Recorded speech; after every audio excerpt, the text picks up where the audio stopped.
Alright, today I'm going to be teaching you how to make a Seder plate. Passover's coming up and I'm not sure everyone knows how to build this plate. So first of all, let's talk about what Passover means. Passover is the celebration of the Jews being freed of being slaves. I'm laughing because it's kind of a crazy concept, but yes, Jews used to be slaves and then they were freed from Egypt by God. And we celebrate this with all sorts of traditions. The traditions happen to be a mix of sweet and bitter. Bitter because it was a terrible time for the Jews, and sweet because it was a happy time when they were free. Yay! Okay, so one of the main components of our Seder plate is a dish called HAROSET. HAROSET? HAROSET, however you want to say it. I say HAROSET. So this is a combination of apples, honey, cinnamon, a little bit of sweet red wine.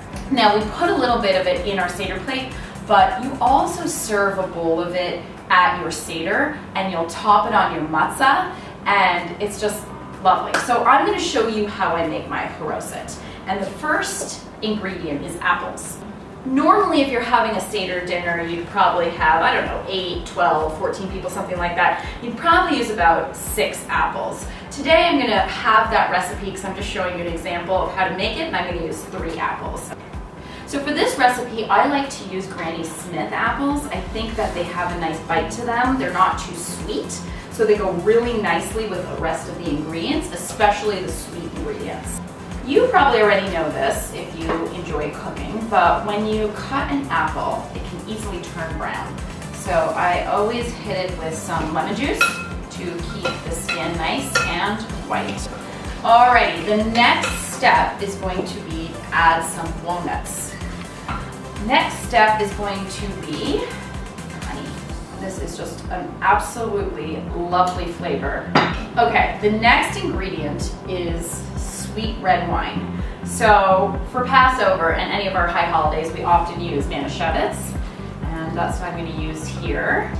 And the apples will absorb the flavor of the wine and turn out to be just divine. Last but not least, we're going to hit this with some cinnamon. Now, something I want to say about this HAROSET is there's so many different versions of how you can make this. You could add raisins, you could add cranberries, you could add other dried fruits. There's a million different versions of how you can make it. This is just how I make it.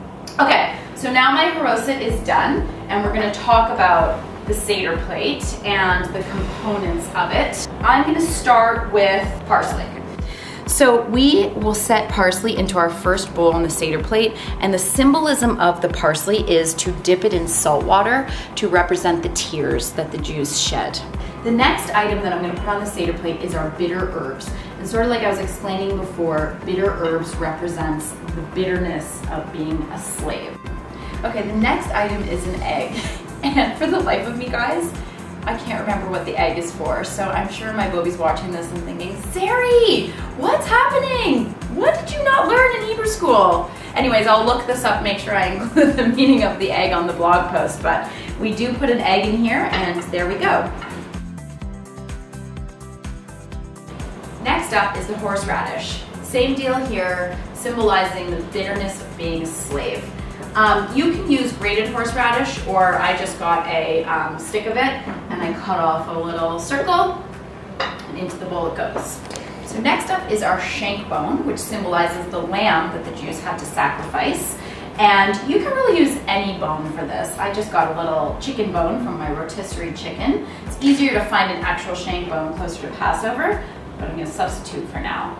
So I have 2 very meaningful Seder plates in my life. One is a Seder plate that my mom bought me when I got married. The second Seder plate is a gift that my best friend gave me for my birthday. And when Passover came along this year, I remembered that I had it and I was so excited to pull it out and use it. So in conclusion, the reason I take the high holidays so seriously and my religion so seriously in general is because my Bubby and my Zadie were Holocaust survivors. My Bubby happens to still be alive. She's 96 years old, and everything I do for her.